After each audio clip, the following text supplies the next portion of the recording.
खुदा और मोहब्बत बाय हाशिम नदीम। किस्त नंबर 6 बाब नंबर 5। लंदन उदास है। कहते हैं नींद सबसे बड़ी चोर होती है, वो इंसान की आधी उम्र चुरा लेती है। लेकिन मुझे ऐसा लगता था जैसे मुझसे मेरी ये चोर भी रूठी हुई थी। जाने रात के किस पहर कामरान ने लाउंज में झांका और मुझे वहीं आतिशदान के पास आराम कुर्सी पर आंखें मूंदे लेटे देखकर मुझ पर कंबल डाल गया। रात यूं ही माजी के दरीचों में झांकते हुए जाने कब बीत गई और इसकी जगह सुबह के उजाले ने ले ली। रात भर बर्फबारी के बाद आसमान साफ हो चुका था। कामरान ने नाश्ते के दौरान मुझे ऑफर की कि वो मुझे रेस्टोरेंट जाते हुए किंगस्टन यूनिवर्सिटी छोड़ता जाएगा, लेकिन मैंने उसे बताया कि मैं तन्हा ही 11 साढ़े 11 बजे तक घर से निकल जाऊंगा। वो रेस्टोरेंट चला जाए। वैसे भी उसे सुबह जल्दी पहुंचकर अपने कारोबार का आगाज करना होता था और मेरा इतनी सुबह घर से निकलने का कतई कोई मूड न था। और फिर लंदन मेरे लिए कभी भी अजनबी नहीं रहा था। एक अजीब सी उनसियत और अपनापन था मेरे लिए इस शहर में। शायद इसकी एक वजह इसके मौसम की मेरे आबाई शहर कोयटा के मौसम से मुमासलत भी हो सकती थी। न सिर्फ मौसम बल्कि पुराने लंदन में जहां अब तक तकसीम हिंद से पहले वक्तों की इमारतें और तामीरात मौजूद थीं, उनमें से बाज़ की बनावट तो हूबहू 1935 के ज़लज़ले से पहले वाले कोयटा की इमारत की तरह है। बुनियादी वजह यही समझ में आती है कि कोयटा तकसीम हिंद से कबल खुद ब्रिटिश एम्पायर की बहुत बड़ी छावनी रह चुका था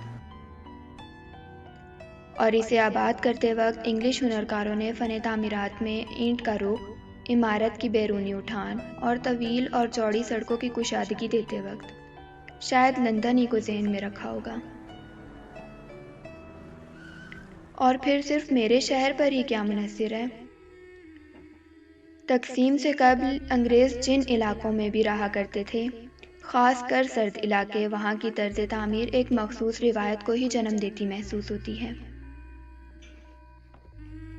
वही टीन के सुर्ख छत, वही मखसूस बालकनियाँ और अंगीठियाँ, वही एक जैसे आतिशदान और उन पर बने कांस, एक जैसे लकड़ी के बड़े बड़े दरवाजे जिन पर इंग्लिश के नंबर 7 की शक्ल के बड़े बड़े तख्ते कुनिंदा होते थे, वही ऊंचे ऊंचे छत और उनमें बने बड़े बड़े रोशनदान जिन्हें खोलने और बंद करने के लिए रस्सी या डोरी टंगी होती थी। इसलिए आज भी अगर आप पुराने लंदन की गलियों से गुजरें तो आपको महसूस होगा जैसे आप बरे सगीर के दौर की किसी बड़ी छावनी में आ गए हैं। मैं जब तक घर से निकला तो अच्छी खासी धूप निकल चुकी थी। बर्फ साफ करने वाली मशीनें सड़कों से बर्फ हटाकर किनारों पर कर दी थी। बर्फबारी के बाद निकलने वाली धूप बेहद चमकदार होती है। ऐसा लगता था जैसे कुदरत के अनदेखे हाथ ने आसपास की सब चीजों पर कलई सी फेर दी है। मखसूस रंग की पक्की ईंटों से बनी सड़क तमतमा सी रही थी। लोगों के चेहरों पर भी एक खास सी चमक थी। ये मौसम भी हम इंसानों की तबीयत पर किस किस तरह से असरअंदाज होते हैं। अच्छे भले इंसान को पल में खुश या उदास कर देते हैं बिला किसी भी वजह के। लेकिन मेरे लिए तो जैसे हर मौसम में उदासी ही उतर आई थी। सो लंदन भी मुझे उदास लग रहा था, चमकती धूप के बावजूद। आसपास खिले हुए से चेहरों की मौजूदगी में भी एक गहरी उदासी थी। घर से निकलकर मैं पैदल ही तीसरी गली के सबवे की जानिब चल पड़ा। धूप की चमक ने मुझे आंखों पर गहरा काला धूप का चश्मा पहनने पर मजबूर कर दिया। काश इंसान ऐसे गहरे रंगों के चश्मे बना पाता जो दुखों की आंखों को खैरा करती धूप को भी रोक सकते हैं। गली के इख्तिताम पर एक स्पेनिश लड़की गिटार पर कोई धुन बजा रही थी। उसके सामने इसी गिटार का बड़ा सा काला केस रखा हुआ था, जिसमें आते जाते लोग चंद लम्हे गिटार की दिल छू लेने वाली धुन सुनने के बाद चंद सिक्के डालकर आगे बढ़ जाते। मांगने का भी किस कदर आबरूमंदाना तरीका था ये। कुछ लोग मांगते भी यूं हैं कि देने वाले को उनका हक लगता है, और कुछ लोग अपना हक भी कुछ ऐसे अंदाज में वसूल करते हैं कि देने वाला भीख की तरह देता है। लड़की मुझे देखकर मुस्कुराई और सर के इशारे से मुझे सलाम किया। वो इस वक्त गिटार पर एक मखसूस हिस्पानवी गीत की धुन बजा रही थी, जिसके बोल कुछ यूं थे। मेरे महबूब, एक तुम्हारे जाने के बाद हर मंजर उदास है, हर शहर वीरान है। मैंने हैरत से इस गिटार बजाने वाली लड़की को देखा। उसे मेरे दिल के हाल का कैसे पता चल गया? शायद मोहब्बत को खो देने के तजुर्बे से गुजरने वाले सभी चेहरों की तहरीर एक सी ही होती है। मेरा हाथ जेब में गया और वापसी पर जितने भी सिक्के इस हाथ में आए वो सभी मैंने लड़की के गिटार में डाल दिए और खुद आगे बढ़ गया। सबवे में ज्यादा भीड़ नहीं थी। जमींदोज रेलवे स्टेशन मुख्तलिफ रोशनियों से जगमगा रहा था और इक्का दुक्का लोग ट्रेन के इंतजार में खड़े थे। भीड़ ना होने की वजह ये थी कि इस वक्त दिन के 11:30 बजे थे और ये वक्त दफ्तरी औकाते कार का ना था। ट्रेन अपने मुकर्ररा वक्त पर एक मखसूस सी गरज के साथ सबवे में दाखिल हुई। खुदकार दरवाजे खुल गए और हम सब मुसाफिर इसमें दाखिल हो गए। कभी कभी मैं सोचता हूँ कि इंसान ने इंसान की आसानी के लिए कैसी कैसी इजादात की हैं। हमारी जिंदगी का शायद 99% सुख दूसरों की तैयार करदा ऐसी हजारों चीजों का मरहूने मन्नत होता है। सुई से लेकर हवाई जहाज तक सभी कुछ जो हमारे रोजमर्रा के इस्तेमाल में आता है वो सभी कोई और हमारे लिए बना कर गया है। हम सिर्फ चंद सिक्के खर्च करके इन इजादात के आराम और सुकून के हकदार बन सकते थे। शायद इसी बात ने इन सुकून के हसूल को इस कदर मुश्किल बना दिया है। लेकिन सुकून का हसूल सिर्फ इन सिक्कों से ही तो मशरूत नहीं होता। दिल का सुकून कायनात की एक अनमोल कैफियत है और इस बात का सही अंदाज़ा सिर्फ वही लगा सकता है जिसके अपने दिल का सुकून लुट चुका हो।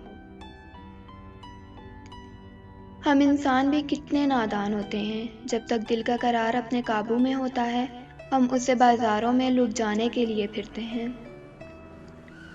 हर तरफ उठती निगाह का बस एक ही हासिल, एक ही मंजिल होती है, कोई दिलबर, कोई महबूब। और जब वही दिलबर हमसे हमारा चैन सुकून ले उड़ता है तो फिर हम उसकी ही दुहाई देते फिरते हैं। इन्हीं उल्टे सीधे ख्यालात की योरिश में मुझे पता ही नहीं चला कि कब ट्यूब ट्रेन मेरे मतलूबा सबवे स्टेशन में दाखिल हुई और कब रुकी। ये तो अच्छा था कि आखिरी चंद लम्हों में सामने जगमगाते हुए नेवन साइन पर मेरी नज़र पड़ गई, जिस पर 17 डाउनिंग स्ट्रीट का हिस्सा जगमगा रहा था।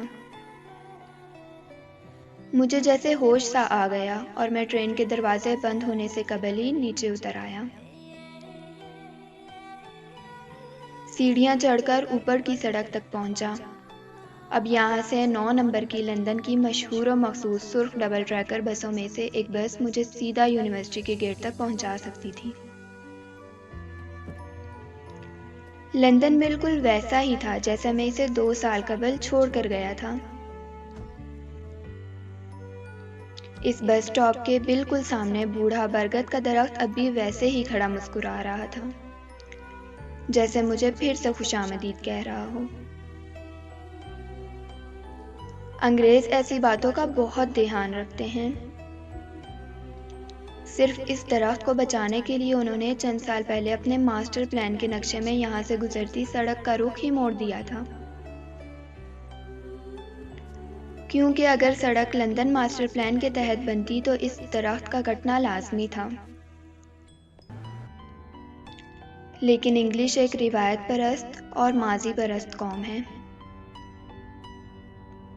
वो अपनी यादों को, अपनी तारीख को इतनी आसानी से मसख नहीं होने देते, बल्कि उसे बचाने के लिए जान लड़ा देते हैं। शायद इसीलिए इस कौम ने बरसों इस दुनिया पर राज किया है।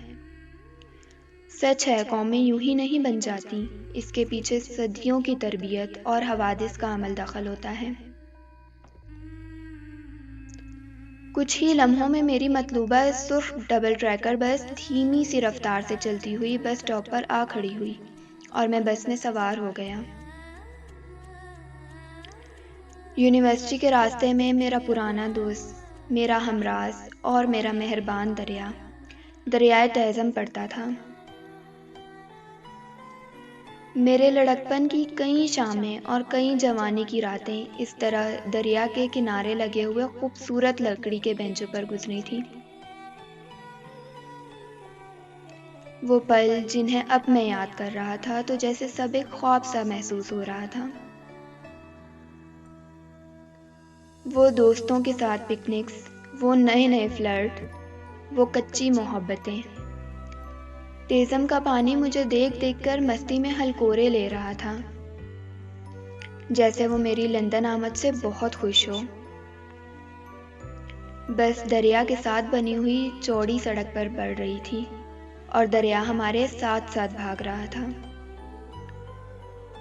बिल्कुल इसी तरह जैसे किसी पुराने मोहल्ले में जब कोई चमचमाती कार या बड़ी गाड़ी दाखिल होती है तो मोहल्ले के बच्चे उस गाड़ी के साथ साथ भागते हैं। हमारे आसपास के मौसम, दरख्त, इमारतें और इस जैसे दरिया, ये हमें किस किस रूप में देख चुके होते हैं। हंसते हुए, कभी रोते हुए, खुशी, गम, वर्ष हमारी ज़िंदगी का कौन सा पहलू है जो हमारे इर्द गिर्द बसते इस माहौल से पोशीदा होता है। शायद इसीलिए हमें ऐसा लगता है कि ये भी हमारे साथ ही खुश होते हैं और हमारे साथ ही रोते हैं। शायद हर मौसम हमारे अंदर के मौसम से जुड़ा होता है। बस यूनिवर्सिटी के दरवाजे पर आकर रुक गई। मेरा स्टॉप आ गया था।